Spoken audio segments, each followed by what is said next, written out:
Hello everyone, today we talk about late Roman mantles and fibulae from roughly the 3rd to the 5th century AD. You will say, oh Schwerpunkt, this is a reenactor's topic, where you're covering it. Well, you know that Schwerpunkt has a military encyclopedical mission to accomplish.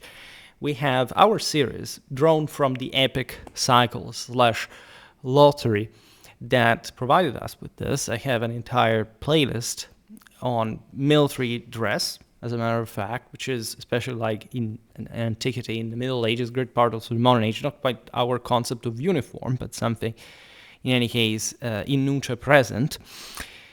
And it's just interesting to think which kind of gear you would like to sort of keep yourself warm on a sort of pretty desolated frontier, what kind of feeling you would have in the moment you're massacred by some barbarian. This is not just obviously the point. This is mostly about logistics, material culture, supply system, military administration, but also tactics. Because of course, when you look at military dress, and again, in the early days of Schwerpunkt, I made really lots of videos on this, even on shield paintings and all this stuff.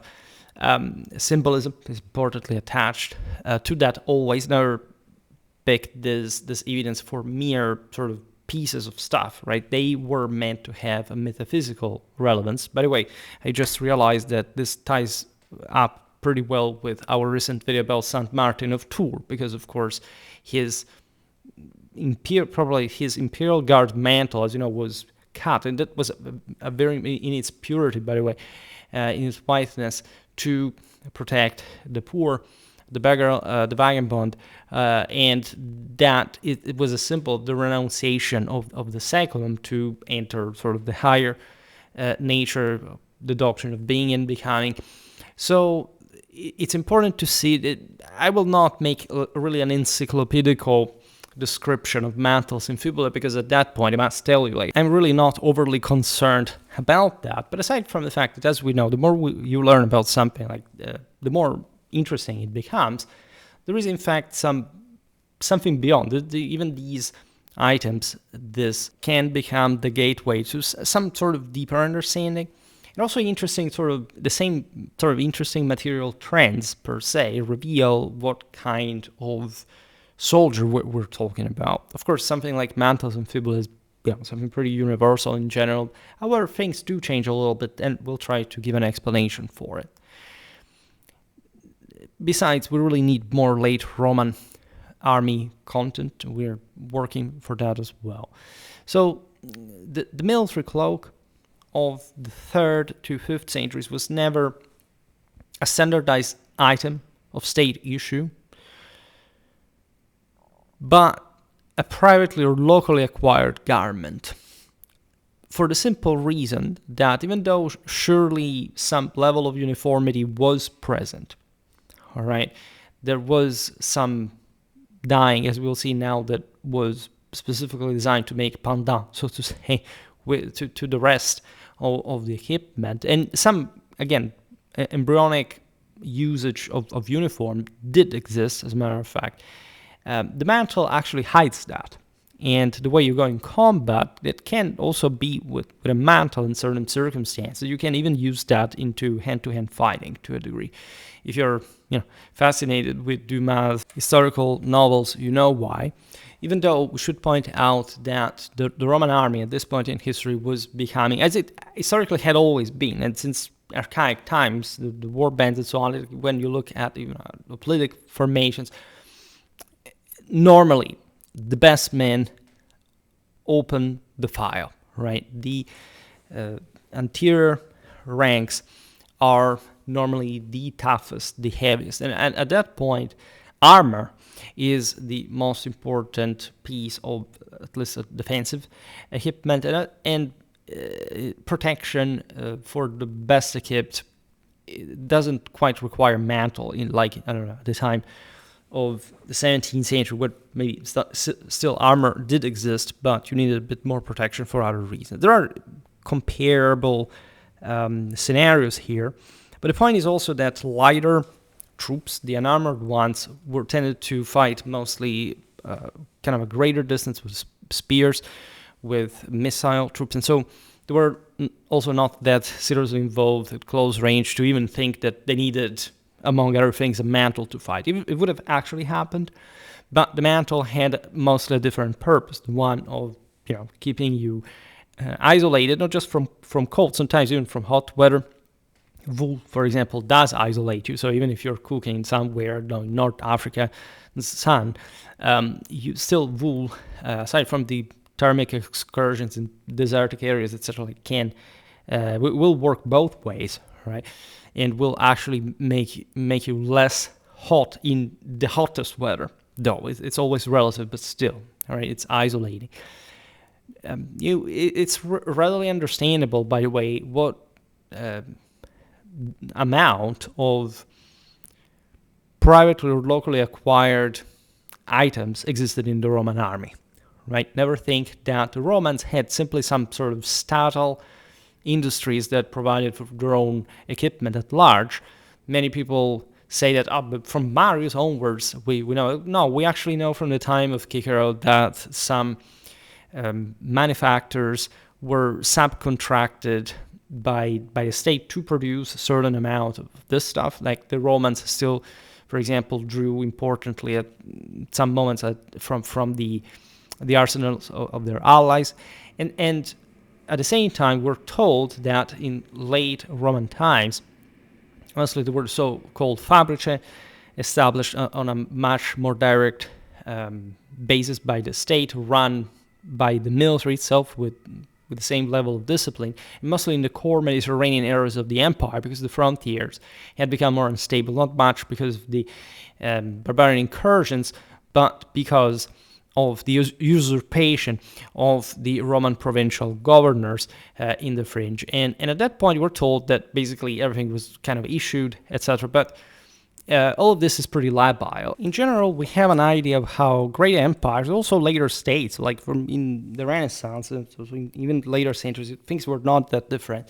And that therefore, there wasn't even much this overwhelmingly practical difference between the early imperial and the late Roman one, because in early imperial times, salary was most stable.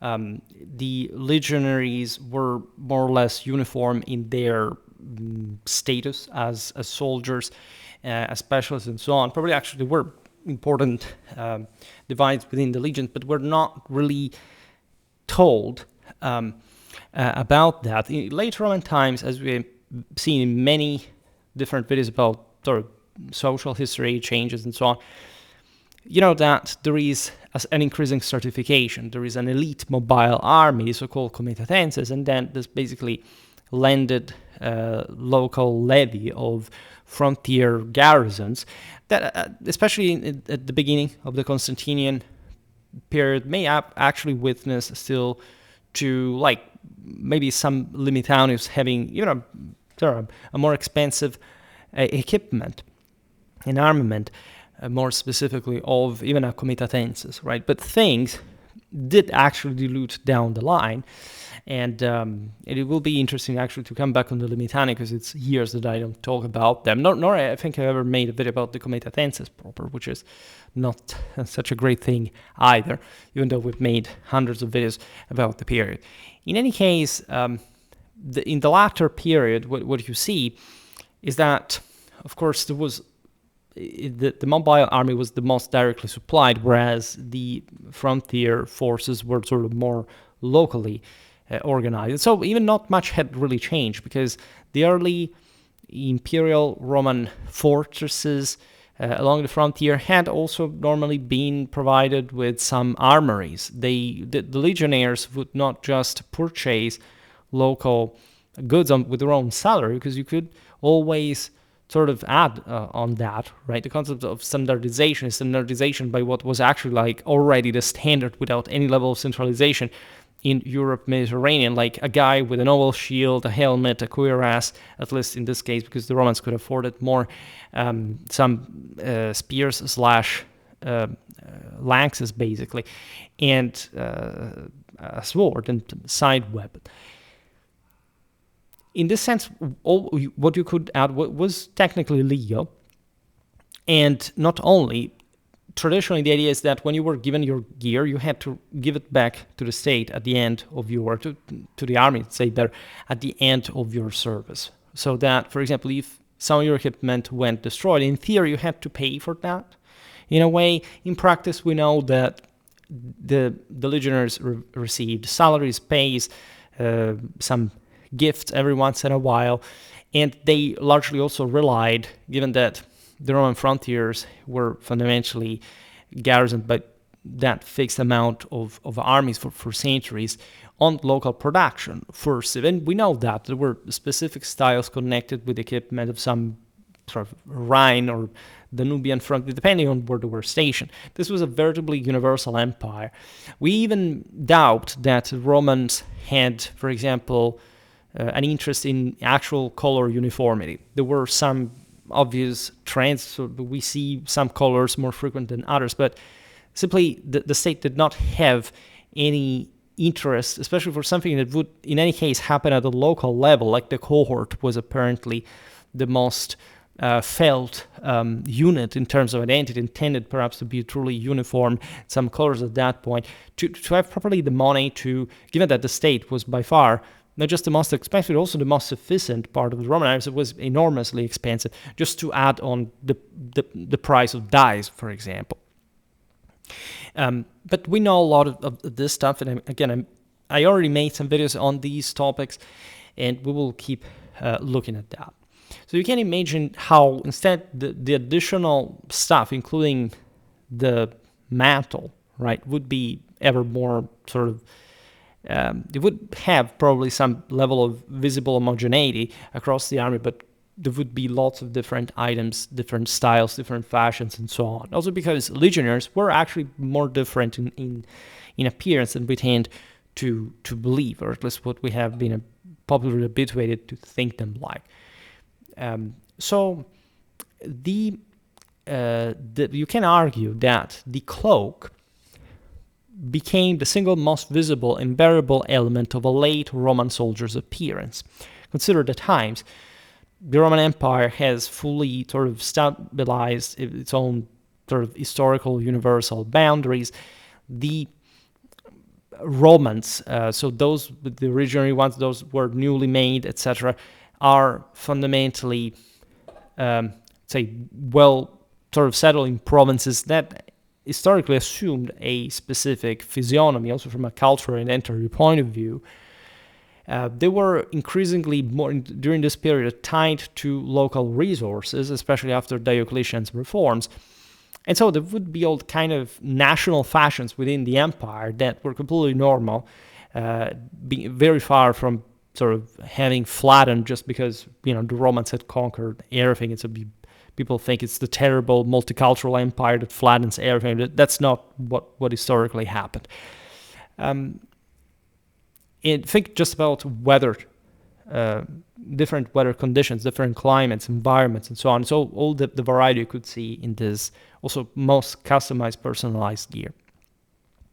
This decentralization, by the way, is explicitly implied in Diocletian's edict on maximum prices, 301, that, as you know, was this attempt to maintain the famed silver denarius at a reasonable value, while this was actually collapsing, had become just whitened copper, and the solidus, especially under Constantine, will basically take off, and in a de facto proto-feudal society that actually the Roman Empire had always kind of been, depending on the standards you evaluate this. And the Edictum de Prezis lists multiple regional cloak types rather than a single state-produced model, reflecting the already existing variety, not just in these items, but in the supply systems.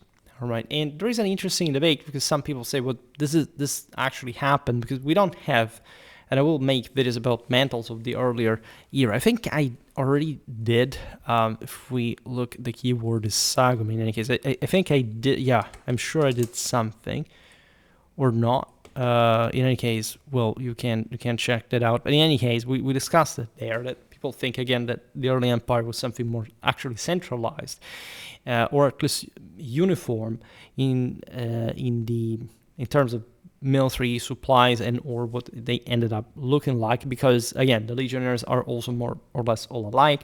Yes, there is a lot of auxiliary also fashions in military dress additions for that matter. However, there is also to take into account that in the latter aspect that most auxilia had basically become Romans.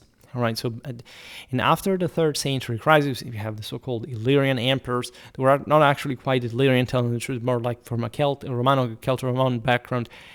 But in a sense, they reflect not much any dramatic destabilization. At least the changes, the variety in the amount of mantles is not the result of the collapse of a centralized supply system in the previous era. Surely something changed big time, and of course there was something relatively less functional than before. This is also very debatable. As you know, it's sort of an evergreen question whenever we look at the Roman army. Made some videos about this already. It's clear, however, for sure, that especially also considering Diocletian's provisions that tied especially people to their own provinces, to their own clans, they had to inherit their fathers' profession and so on, that there was an increasing reliance on local textile production across the provinces. And even when this came to the fibulae, that yes, they were, yes, more under subtle control at this point because they were being established exactly now, but they were not in the sense issuing some uniform equipment all across the empire for that matter. That's not how the Romans, like an ancient empire, were probably even reason in those terms. And also in previous times, the Romans in their initial Romano-Italic background had, yes, come up, like they had conquered the world from a relatively homogeneous background, and they had established what they saw in Romanity as a level of egalitarian superiority, which may sound strange if you don't know what that actually means with Rome. That was literally a specific ethnos taking over the other ones and subjugating in a great imperial hierarchy, as a matter of fact. And it's, if anything, now that this distance is actually gapped and leveled, that you have in the Roman army some sort of further increase in variety in look from those very provincial backgrounds. Now, what were these changes as well? Well, the traditional heavy rectangular sagum, the classic military mantle of earlier centuries, and still called sagion in Greek sources. Well, this is also kind of obvious because some of these terms were also shared, like they were either copied or adopted. Sometimes they had some common etymology, but you had the Latin and the Hellenic equivalent because these were the biggest sort of universal languages truly in the empire. And as such, like the sagum remained overwhelmingly the commonest cloak. It's also like the sagum has some specific characteristic, but it's also what the Romans meant conceptually as the military cloak in general. The sagum is of rectangular form, already standard in the Principate as such. This is confirmed by hundreds of 3rd century military tombstones from the Rhine, Danube, and British frontiers, where soldiers are almost invariably shown with square or slightly tapering cloaks pinned at the right shoulder. This is, again, very, very typical. I have also used lots of images and also reconstruction of this for this video. Now, cut square or slightly trapezoidal, woven from thick wool, the sagum was thrown over the left shoulder and fastened high on the right so that the sword arm remained entirely free. This was also in many ways the point. You would actually think that, well, the scabbard was on the left. It was covered by the mantle. So again, one could make all these considerations. Again, we're not reenactors. We're not even particularly interested in this kind of stuff, but there is some broader necessity, because also, again, fighting in particular environments requires you to be somehow protected. Besides, the cloak can work as some kind of minimal protection, really minimal, as padded armor, right? There are lots of things that are coming at you in battle, especially projectiles. So even though these are normally pointy and or sort of with pretty loaded with kinetic energy. They have, think about the slingshots, like pretty heavy mass still. However, it's better than receiving that on on some bone just without any protection over that. And actually, there is a very interesting history of Roman padded armor, because we don't think the Romans quite had much of that, at least initially. But definitely in this period, we see more evidence of that. And as you know, at times there were things like the pteruges, or again, times of protection would say this is ridiculous. Like, why did they use them? There are aesthetical aspects, but there are also minimally functional in that sense too, from a material point of view. Now, from the mid-3rd century onward, the sagum was habitually dyed in strong colors. We're not talking of any of the previous period in comparison. We're just describing, again, this 3rd to 5th century sagum. The whole spectrum of madder reds from pale hazelnut to deep brownish crimson was by far the most frequent. I also used it in the thumbnail, in fact, for the Saint Martin of Tours, that was, again, a member of the Schola Palatina, by the way, of Julianus Apostates, like in that color. Yet, off-white, bleached wool, pale sky blue as well, and occasionally green or yellow examples are repeatedly attested. And I used, in fact, some reconstruction of that in this video as well. This is, again, completely normal. There was even a level of proto-heraldry, different traditional meanings attached to colors, patterns, etc. This is completely normal. Look at, for example, the known Roman in legionary banners, etc. Like, there was an important level of variety for strictly identity reason, and especially when we look at the best documented examples of mantles. Definitely for officers, for example, we realized that there was, in their case, even a greater customization, but in this sense, not a less sort of random color. In fact, again, the madder colors, madder reds, were sort of more typical for the troops, apparently. But of course, these other ones that also cost more because dyes were more expensive, there was a logic of that kind, were also not random in terms at that point of choice for what? Just for having a different color? No, but for symbolizing a very special trait, identity characteristic of that particular role, commander, and condition. Now, the colors that we just listed correspond exactly to dyes chemically identified in surviving late Roman textiles from Egyptian sites such as Akhmim, Antino, and Karanis that were madder red, welt yellow, woad, and indigo blue, all confirmed.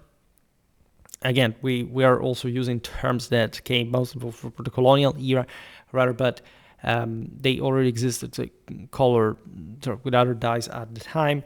Why Egypt? Well, because notoriously also for papyri and other kind of stuff, the particularly dry weather of these regions allowed for greater preservation of organic material. In fact, some of the very few finds overall of intact items. This is true also for, the Syrian frontier and so on. That has to do partially with lack of use. Think about Dura Europos, for example. And this Egyptian pool, by the way, gives us the best documented palette for actual late Roman clothing of any period. And it, again, perfectly aligns with all what we know from literary and iconographic sources, etc. From actual fabric, as we've seen, from the actual textiles, dyed ones. Conservative authors of the age, by the way, and interestingly, condemned such vivid dyes as effeminate, foreign, and insufficiently Roman.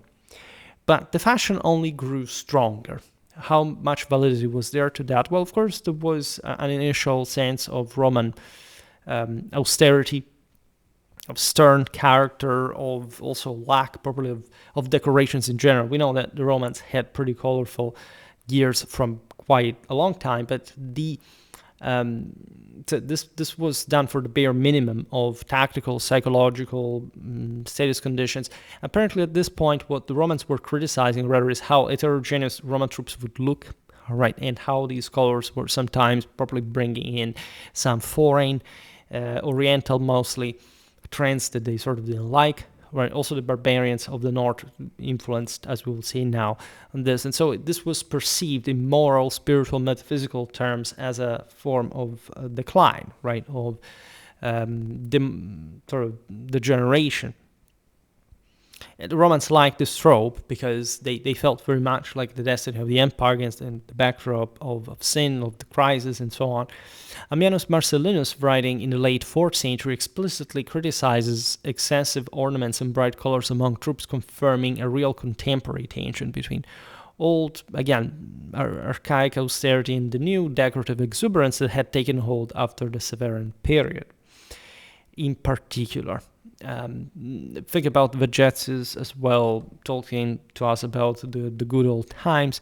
Naturally, these were also particularly educated individuals. Ammianus was also part of the Schola Palatina, so he knew better things at some higher level. What eventually sort of rank and file troops believed probably was sort of more banal.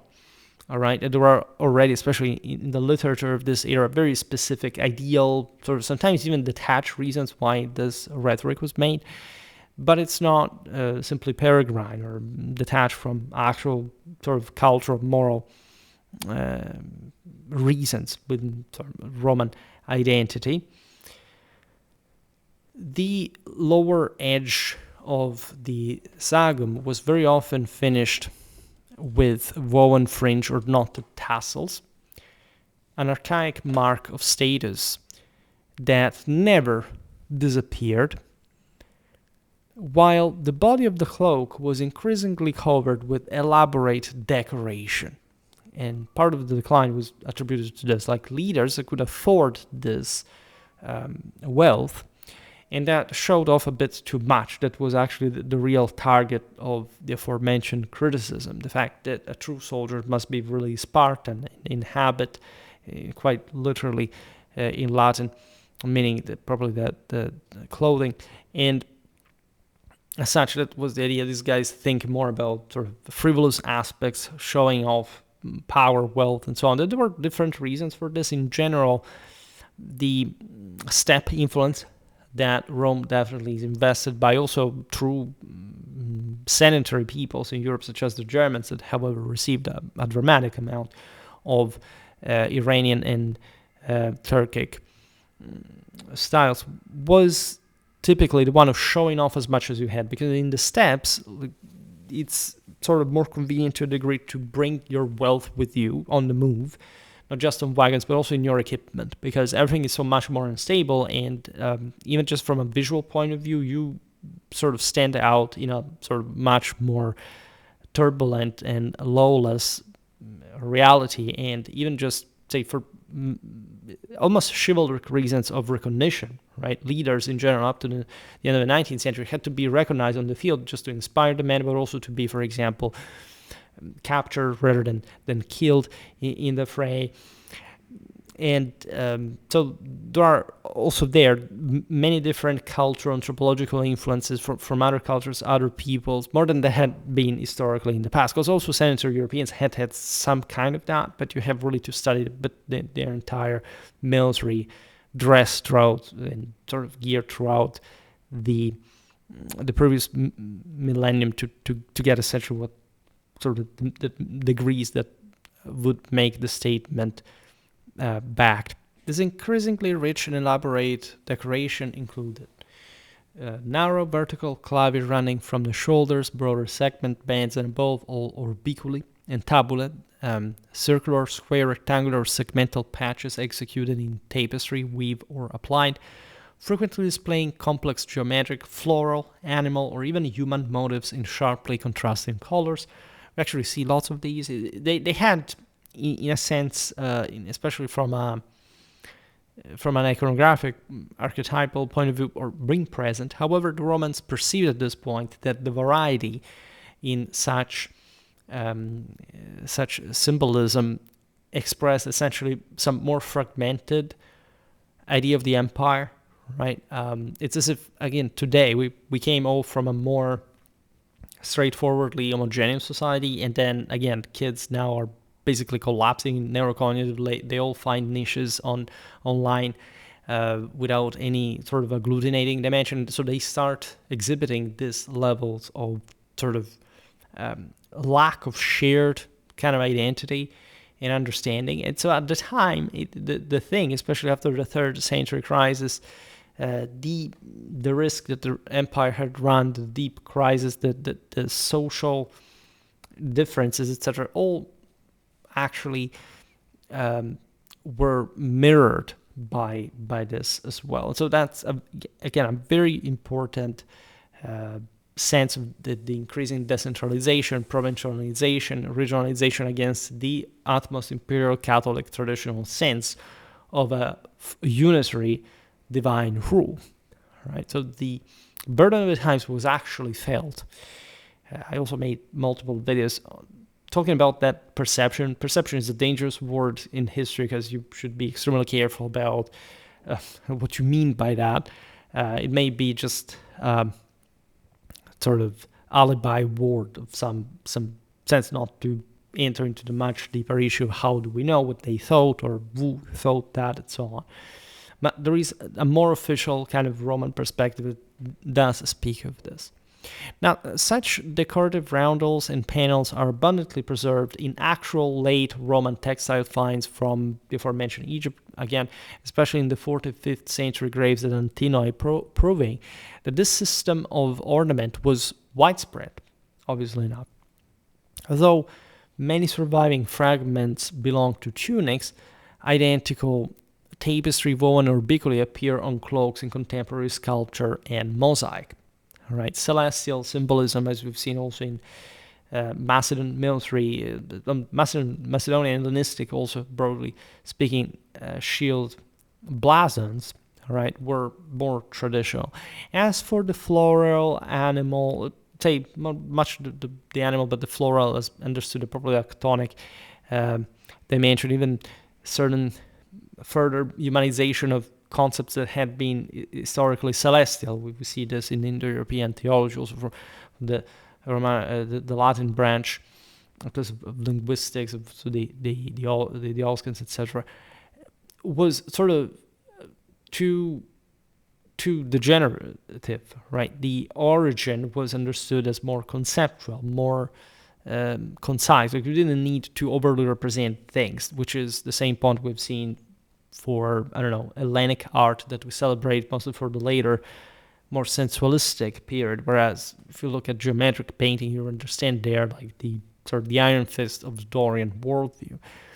Now, the early 4th century mosaics of the Great Hunt in the famous Villa Romana del Casale at Piazza Armerina in Sicily preserve this richness in incomparable detail. We also use the beautiful mosaics here, showing both officers, for example, and ordinary soldiers wearing saggi. We can't say saggi at this point because we think that something in the pronunciation of the consonants changed around this time towards a more Romance thing as opposed to Latin, covered in large multicolored roundels and segments. The same fashion is visible in sculpture on the cloak of the Praetorian guardsman Marcus Aurelius Lucianus in the Capitoline museums and on countless other monuments. Other mosaics from Carthage, Qasr el-Lebia in Cyrenaica. I made a video about, if you're interested, the province of Cyrenaica up to, in fact, the 3rd century. Also Antioch and the same Constantinople similarly depict cloaked military or hunting figures with large textile medallions demonstrating that the style was empire-wide rather than confined to Sicily. You can still grasp a bit more of Levantine Hellenistic vibe to this art, but more like the difference between the more Italic austerity compared to sort of the Hellenic, so that it was in the latter case was largely inherited by the Byzantines, also in its particular sort of naturalistic predisposition and so on.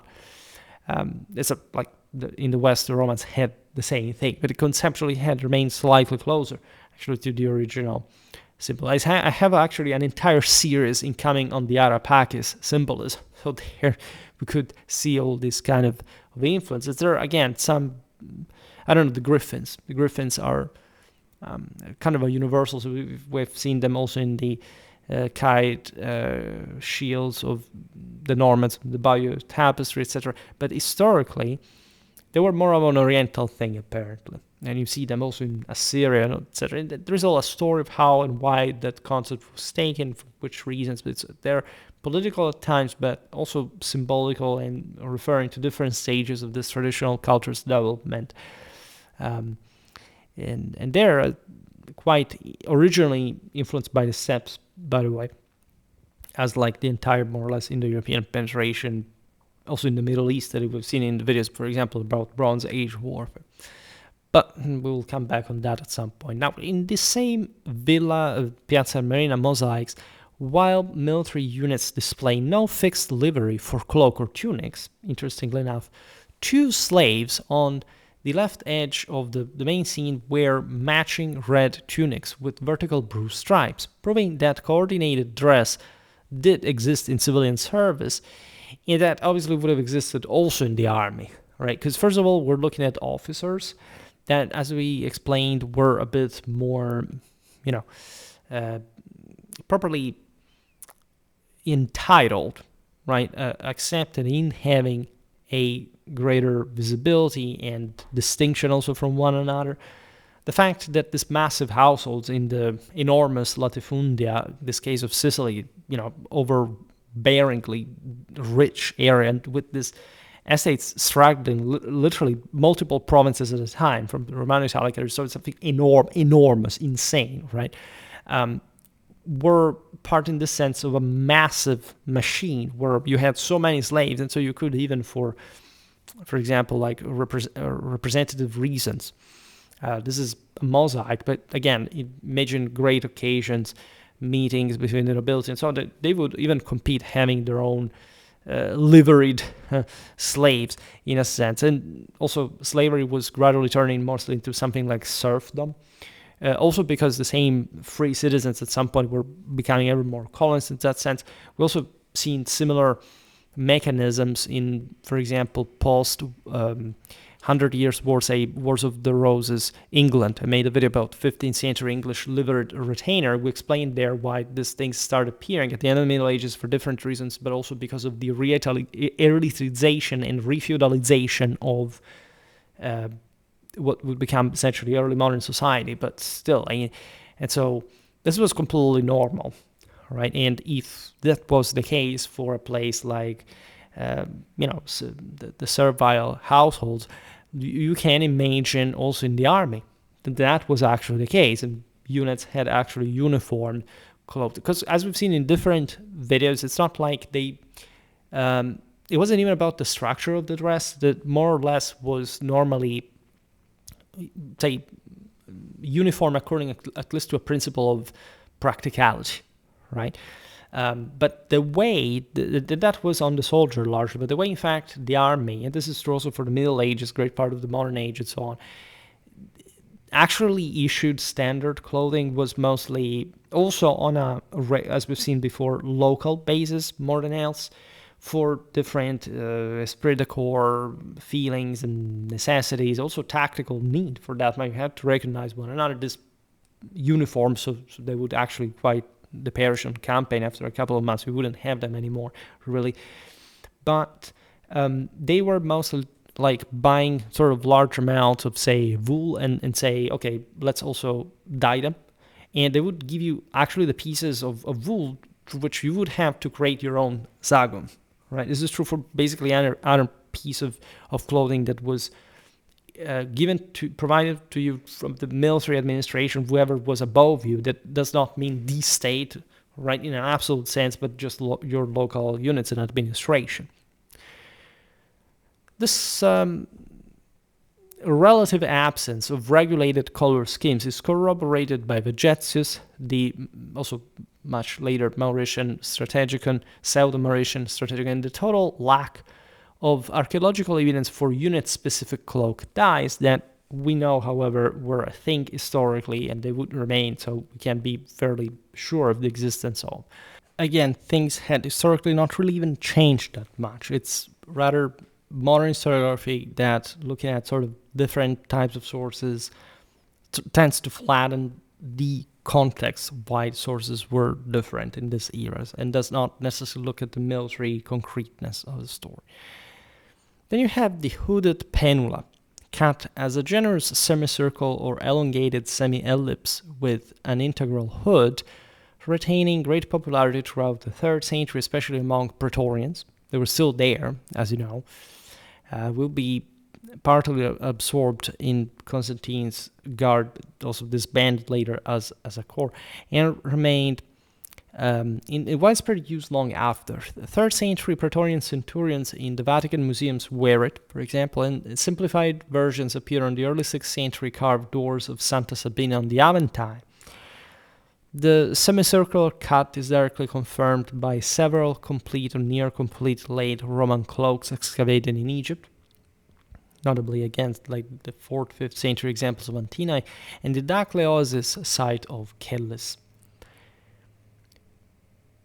The caracallus was another type, the long hooded cloak of Gallic origin that gave the Emperor Caracalla his nickname, by the way, was, according to Cassius Dio, simply a larger paenula with a differently shaped hood. And so again, different solutions, again, for slightly different weathers and conditions. Other provincial hooded cloaks listed in Diocletian's edict on maximum prices of 301, the birrus Britannicus, the birrus Gallicus, and similar regional variants, differing only in thickness, quality of wool, or minor details of cut from the classic paenula pattern, right? You understand again how different countries, de facto, different provinces like Gaul, Britain, had this kind of differences. The edicts detailed price distinctions between British, Gallic, African, and Asian woollands demonstrate the existence of specialized regional textile industries that obviously the edictum was referring to for different parts of the empire, that thus, could well point out, in fact, its regional differences, even probably in the type of mantle in general, right? This had largely developed for the reasons we explained before over the 3rd century, with, for example, British heavy woolens commanding higher prices than many Mediterranean equivalents because they had to be more resistant. There were lots of sort of naval activities, for example, in that area as well. You have to consider that also who actually used this, soldiers on land or also troops on board of ships. I have video on Gaelic warfare of the era that, as you know, was quite dynamic maritime-wise, with, the father of Constantine apparently chasing the Celto-Germanic pirates up to the mythical Thule, also for divine reasons that, as Constantius Chlorus wanted to pursue his sort of Hyperborean connections, let's put it in this way. On some 3rd century monuments, a fringed lacerna occasionally replaces the sagum, but the distinction is slight. Lacerna with fringe are particularly common on reliefs from North Africa and Southern Gaul, suggesting broader civilian availability as well that spilled over into military use. Consider that at this time in history there wasn't a marked difference between probably even the concepts of military and civilian. I mean, there was a staggering difference, but it was based on arms, right? Who bore arms. Then how troops were sort of uniform, it wasn't probably even that important. Like, they could have also civilian clothing, or at least come from civilian context and not having even particularly distinguished in a military sense, which is also kind of obvious to a degree. If you think about today's tactical gear is also relatively, again, you despoil the armament, the armor and so on, it's basically just like a normal clothing. So yes, there are certain characteristics enhancing, some particular functions, but it is not so sort of radically important in a military function, at least compared to the civilian one. Surviving textile fragments, above all again from Egypt and eastern provinces as well, together with painted representations and papyri, confirmed that reddish-brown shades were overwhelmingly the commonest for ordinary military saggi and other cloaks. The brownish red palette aligns again perfectly with undyed or lightly matter dyed winter cloaks excavated, for example, at Douros on the Euphrates, where arid conditions, as we were explaining, preserved wool textiles in natural brown tones surviving intact, right? And also from the iconography of the place, we realize that these finds are in tune with the iconographic evidence. Off-white and very pale blue cloaks appear almost exclusively on officers or in ceremonial contexts. These represented purity, celestial symbolism. We've seen it again also for example, the mantle of Saint Martin of Tours as part of the Imperial Guard. True purple and scarlet remained imperial privileges in particular. And we've seen there, in fact, that St. Martin's one had both purple and white. This was obvious, like it was the color of blood of the sun, of sacred rule, and white would symbolize purity, the sort of stainless character of the perfect divine leader, right? The new age ushered in through his rise to power. This is interesting because the very colors, as you know, were associated probably with the election on the shields in arms, according to practice that was sort of historically ancestral to different tribal peoples in Europe, and that during the migration era also is reinforced in the Roman army. This hierarchy of colors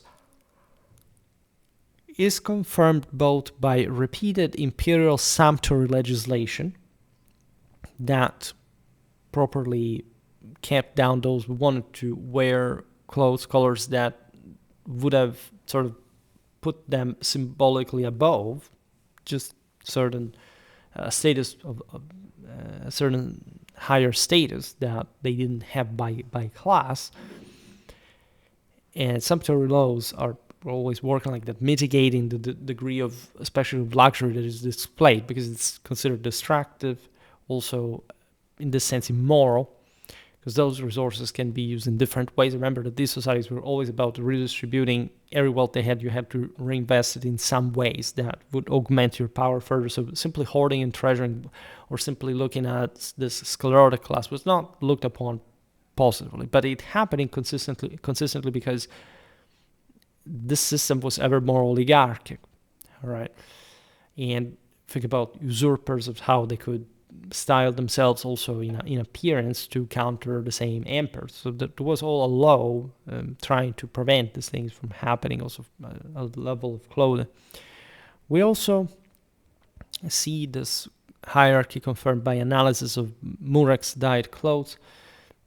Chemically, this remained restricted to elite graves in official contexts. Richer soldiers and officers could afford brighter or more expensive dyes, while the rank and file usually wore undyed, likely bleach or cheap matter red wool. We, again, don't have a clear understanding of what was the actually prevalent color among the troops. At least there is an immense debate about this. There are some prevalent colors such as these ones from what we understand. It's possible that it was the same actual ones, but we don't have a photograph of a late Roman army in sort of full display in a pitched battle. So the thing is sort of always debatable. Also because we don't really have iconography of that kind. So interestingly enough, when you look at art in any context, you have to understand, in fact, what the latter is, right? You never see like this enormous amount of, it's always all focusing on specific figures that have a very specific meaning. There isn't this idea of we want the scenography, right? Or we want to show others how war is made, because it was also so kind of normal at the time that people just did war. They didn't think how to show it to others in sort of mediated terms, let's put it in that way. Now, when not in use, the heavy sagum was rolled tightly and carried behind the saddle or over the shoulder. I mean, here we're almost discussing banalities, but of course, it was part of the gear. You have to ask yourself how it even added in volume to the heavy rest of the soldier equipment. The late 6th century strategicon still insists that every soldier's cloak must be very ample, large enough to cover the armor completely, so that rain cannot reach the mail, importantly enough. The gleam of metal is hidden from enemy scouts on patrol, the noise of equipment is muffled, and the thick wool itself gives some additional protection against arrows. So you really want to appreciate how aware, of course, military men were of these aspects that are, after all, kind of obvious. And if anything, give us back like a pretty good idea of how sort of relatively thick, muffling, and sort of protective from different agents these cloaks really were. And these practical functions are independently corroborated by, for example, rust patterns on excavated mail shirts that show prolonged contact with damp wool, as well, underlying the real importance of the cloak as protective outwear. Every cloak was fastened on the right shoulder by a single large fibula. So let's talk about these two. From the early 3rd century, the characteristic brooch of the Roman army was the so-called crossbow fibula. Cast or forged in bronze, frequently gilded or silvered, it consisted of a strongly arched bow, a flat or slightly concave foot, a transverse axial bar, and prominent onion-shaped faceted or colored knobs at the head, and usually at the ends of the axial bar as well. Hundreds of such brooches have, at this point, way more easily recovered than the organic material that they were to work on. You know, also that in Germanic burials that you find, hopefully, like intact, like the wall corredum, but say as scattered pieces, right? In like the fibula are incredibly common. They often define the archaeological horizons themselves and so on. These late Roman fibulae mostly come from military sites across the empire, for example, Lang Hills, Winchester, Zugmantel, Augst, Carnuntum, Intercisa, Aquincum, and Lauriacum. These are all frontier areas, and that's in fact not strange, because that's where the greatest concentration of troops normally was stationed. And this provided one of the clearest typological sequences in late Roman material culture as well, because again, there is just so many fibula. The type of fibula that we described evolved in 3 clearly defined stages. In the 3rd and early 4th centuries, the foot was distinctly shorter than the bow, and the knobs remained comparatively modest. By the mid-4th century, foot and bow became approximately equal, and the knobs grew larger and more elaborate. In the late 4th and early 5th centuries, the foot became markedly longer than the bow, while the knobs reached their most extravagant size and were very often heavily gilded or silvered. And the reason of this is not just like the first had been first systematically published in early 20th century and repeatedly refined since, but it's now accepted as one of the most reliable chronological markers for late Roman military equipment. But it tells us, evidently enough, what we were pointing out before in many other ways, namely the fact that the level of elite development of even, say, in the equipment stands out. There are ever more elaborated fibulae, which naturally we find less in later times, by the way. So we understand that it was a more elite character to these. They're more elaborated, more expansive. You don't find them everywhere. There are also relatively poor ones, naturally, that are found.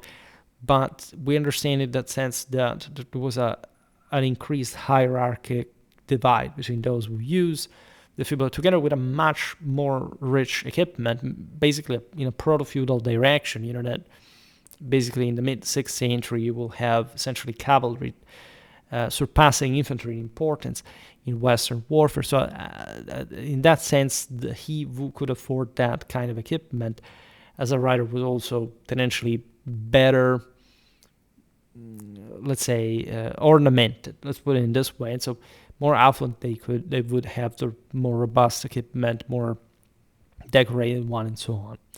In fact, magnificent specimens of this today we stop at the 5th century, but in this final phase, such as the great gilded bronze example from Langhill Cemetery at Winchester, or those shown pinning imperial cloaks on the missorium of Theodosius, that we also use here, dated to 388. We also recently made a video about Theodosius, were prestige objects reserved for senior officers, palace guards, and high civil dignitaries.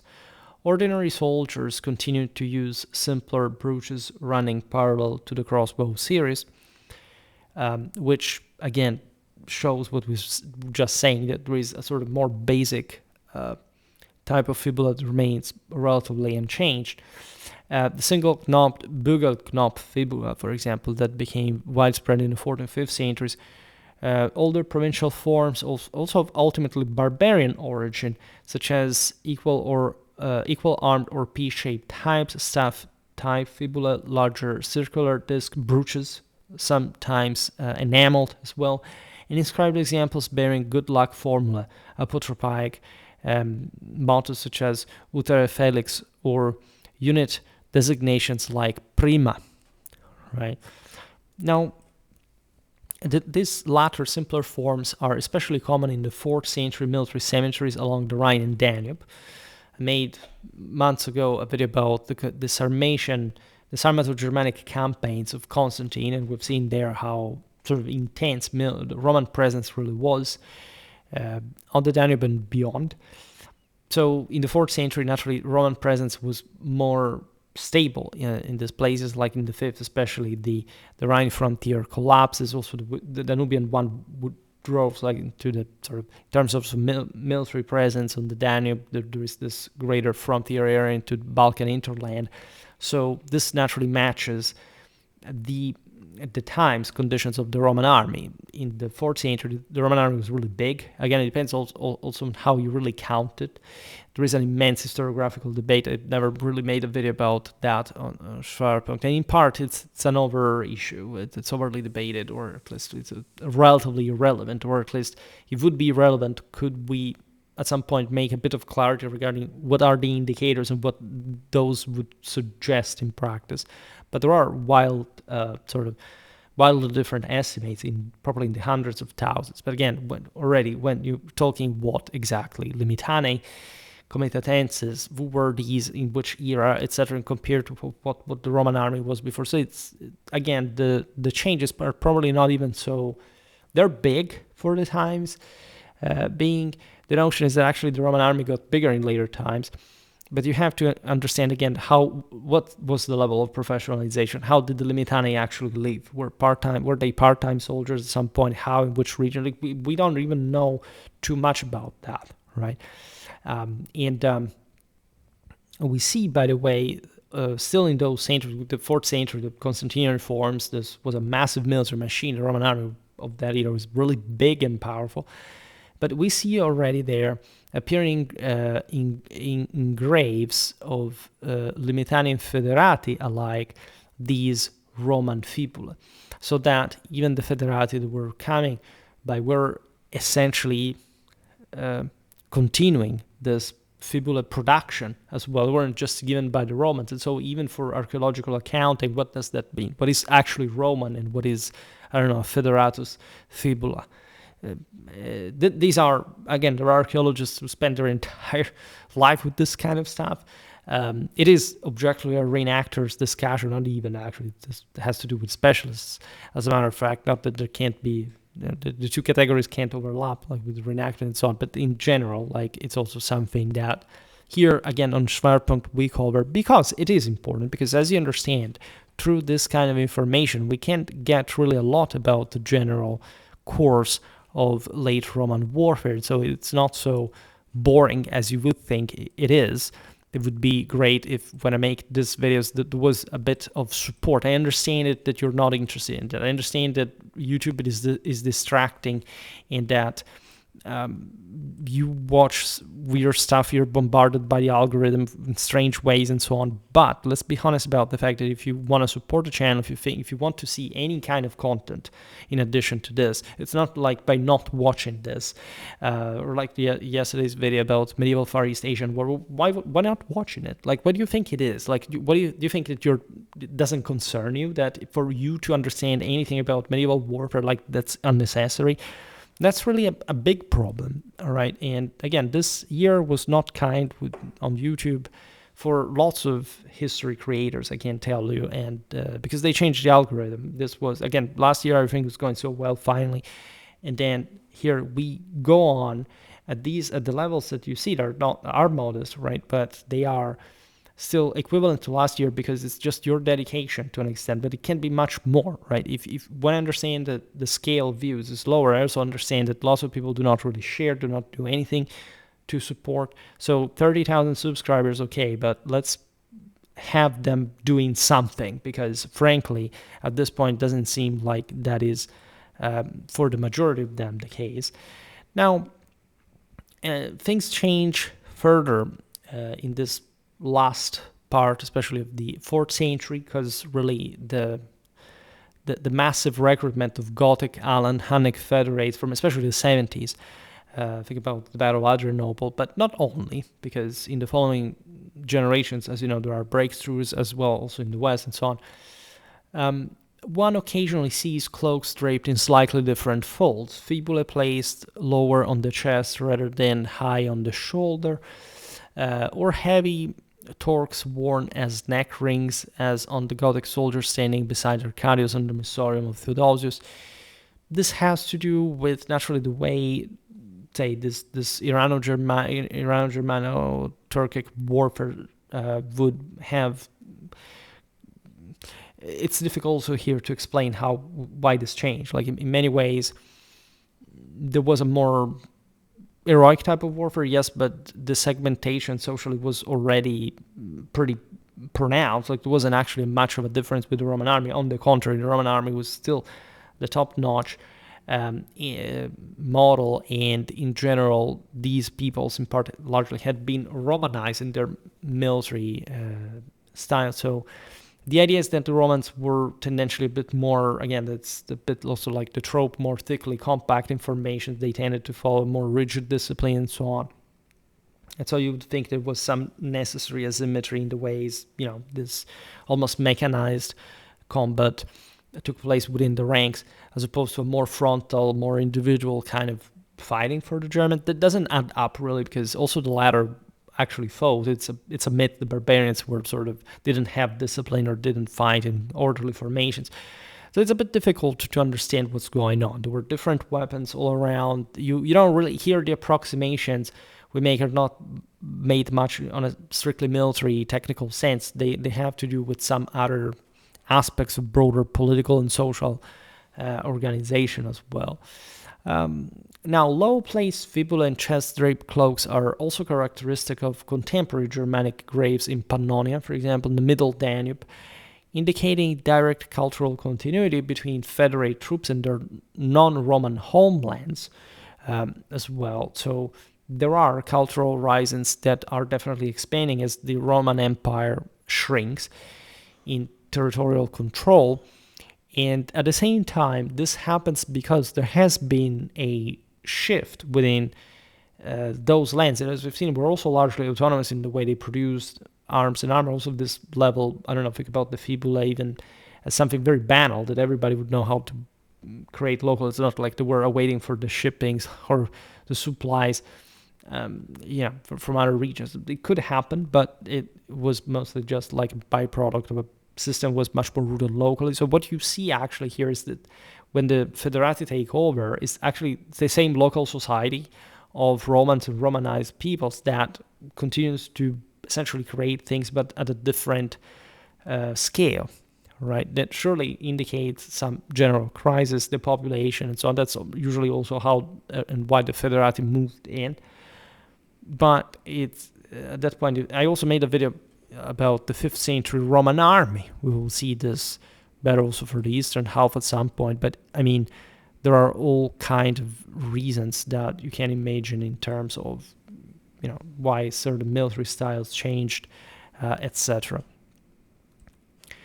So when you look at the essential pattern established in the 3rd century, the rectangular sagum, usually red-brown, enriched with orbiculae and tabulae, the hooded paenula when extra protection was needed, and the cloak held on the right shoulder by a single prominent fibula, you're looking at what remained essentially the standard military mantle of the late Roman world until the Western field armies vanished in the 5th century and in the East well into the 6th. Then, of course, there is all a beyond. It was in Byzantine history as much as there is a beyond in the West, in Latin Germanic Europe. And this remarkable continuity is still visible, in fact, in the 6th and 7th century mosaics of Ravenna and in the early Byzantine ivory diptychs and the military cloaks described in Strategicon, proving that the 3rd century forms survived even the fall of the West almost unchanged, especially in the Eastern Empire. But even when you look, for example, at Ravennate art and also, say, Byzantine Italian art in general, you realize that this was very different from the one of Constantinople as well. That the style is overall, yes, easily recognizable as Byzantine, but most of what you think about the great Byzantine art, the famous one, was actually Italian art. And in that sense, it also tells us something about different nature of different provinces of the Byzantine Empire. I made multiple videos also on Byzantine Italy. I've been also invited, you will see me probably in a couple of days on another channel talking about that, because we're doing, well, the guy has already let that out. It's on Eastern Roman history. Like there's this stream on the 12th, so tomorrow, if I upload this on the 11th, where we'll participate. We're different YouTubers, and this is an anniversary sort of for Basil II, and we decided to, and they picked sort of different theaters. There was a wide choice. I picked Southern Italy in Basil II's time. This has nothing really to do with today's topic, but there we also described how much of a different world, also so-called Byzantine Italy, really was compared to Constantinople.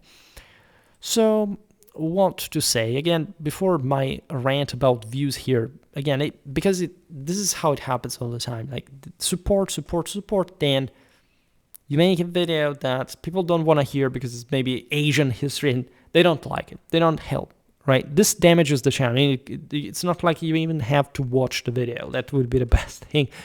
But even just the contempt of saying, like, I don't want to even click on it. I don't want to even give that little sort of daily help to the channel is really off-putting in many ways, and unfortunately it, I think, shows a pretty cynical mentality from at least a great part of the people who gravitate around my channel. There are always the ones supporting, there are always the ones helping, but at large, when you realize how this happens by scale and for which topics, you realize that there is something sort of really problematic. Like, I get here comments only of ethnic reason by people who show avatars with ethnic stuff, and they want to make you believe that they are so passionate about history, and they know only just sort of minimal thing that keeps sort of the ethnomania alive, and all the rest of history does not exist. Like, the entire sort of study of comparative Far East Asian, I really care about that because it was a beautiful, it's beautiful content. You don't find it anywhere else, and it's just like this one. I don't expect this video also to receive so many views, but this was also for resuming the cycle that I sometimes, like, I feel like I will not abandon it, right? That's also a bit telling the truth how I started with the Von Krieger thing, but let's say the actual reason why I'm doing more special stuff and veering away from that more encyclopedical cut of list, of completion, etc., is exactly the aforementioned problems with the views, right? The level of collapse of engagement, etc., with just a basic content up to a few years ago was very well received and so on, is appalling and dangerous. So I will not abandon the cycle, because here there are very specific reasons why I can't, in the sense that the sheer amount. I mean, it may be that I make all these videos that maybe people don't want, but there's going to be that one that in a completely unexpected way is going actually to make lots of views. And the more I do this stuff that is more niche compared to the specials that tend to fill the bigger gaps that I left, because reasons that you know how I organize this content over time. Those are videos are necessary to the backbone of the channel. Like Schwerpunkt wouldn't be what it is in all the positive ways hadn't I stuck to the faithful, the loyal cycle from since the very beginning, really. And so this was a video that I tended to participate because I said, oh my God, nobody's going to watch the video about the cloak and fibula, but still, and then in the following days, at least we're going to have sort of, I'm not saying necessarily that you will watch the rest of the videos because, you know, there are always this kind of bad surprises, but in general, right, the whole picture is very connected also to lots of things that we normally discuss. There are some beautiful chapters, as a matter of fact, I'm gonna come by, but unfortunately, as I experimented this summer without specials, it seems like you don't get it, you don't watch, you again probably disperse your views somewhere else, because now that I'm a bit bigger as a channel, I realize that there is a sort of drying up of views when there is the bigger video, like the day before yesterday, like Gonzalo de Cordoba's one, and so nobody watches anything else in the channel. Then that loosens. There's the next video, everybody's kind of waiting and say, well, like this, I don't like it. So after that, you redisperse the views throughout other videos. And again, it's weird. It's very weird pattern. I understand it's at least better than nothing. But at the end of the day, again, remember that the least you support the channel daily in the interest of individual videos, and the more of a problem this is going to be. The less the channel grows, the less it reaches. And so you are basically making the game of AI slop that good serious channels are going to be buried under, right? And so if you don't want to see Schwerpunkt being buried under that, right, because at the end of the day, you're going to be distracted yourself by that, just be aware that there is a massive struggle going on, and I make sort of the only level of serious content that by most YouTube military historical standard, if you treat it this way just because to you it's mostly a identity matter, and you don't care about warfare, you don't care about history, well, you know, it's useless to make videos to begin with. So I can't also go on my way, right? I'm not threatening to leave, but things may change, right? So just remember that this is not really helping, and that when one subscribes, there is also some level of, you know, remember that this is not, nobody has to give for granted even the fact that you have a channel to subscribe to. So be aware of this, because it's really an insane mechanism. You have no idea how much effort there is from all sides to sort of also undermine other people's works, to steal content. Unfortunately, that's also a thing.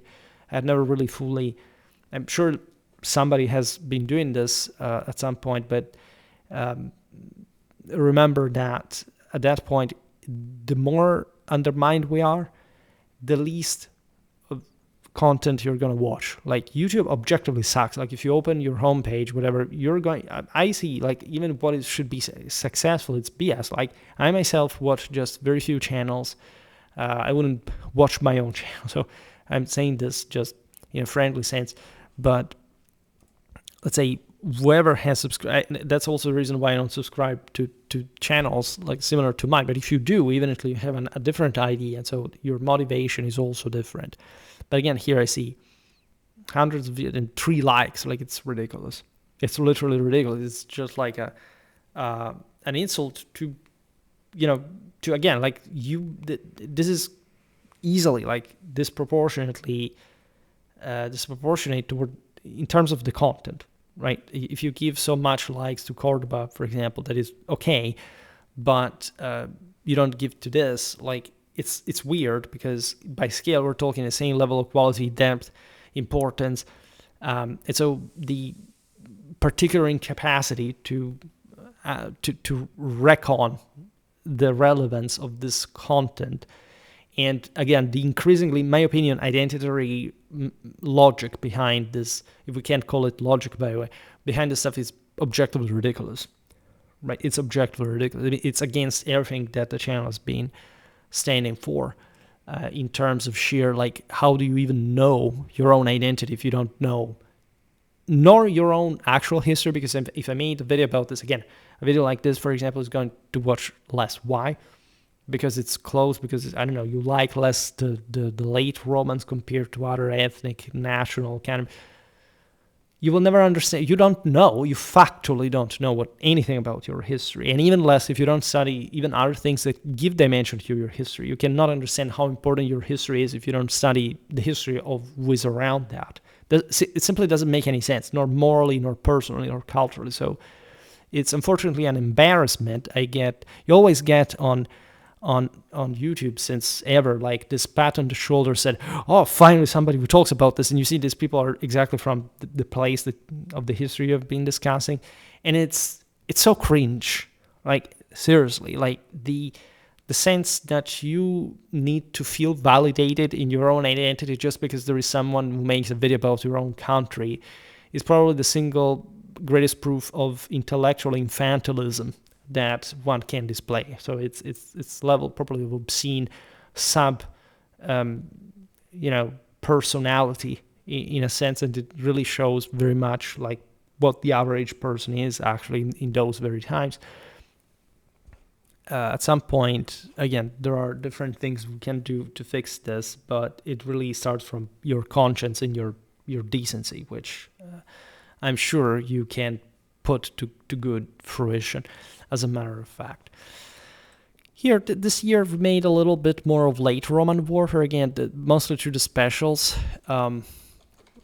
We talked about this since the beginning of Schwerpunkt, but it's not too much. We have 83 videos about the late Roman Empire, because inexplicably we made lots of videos about probably late Roman history and surroundings.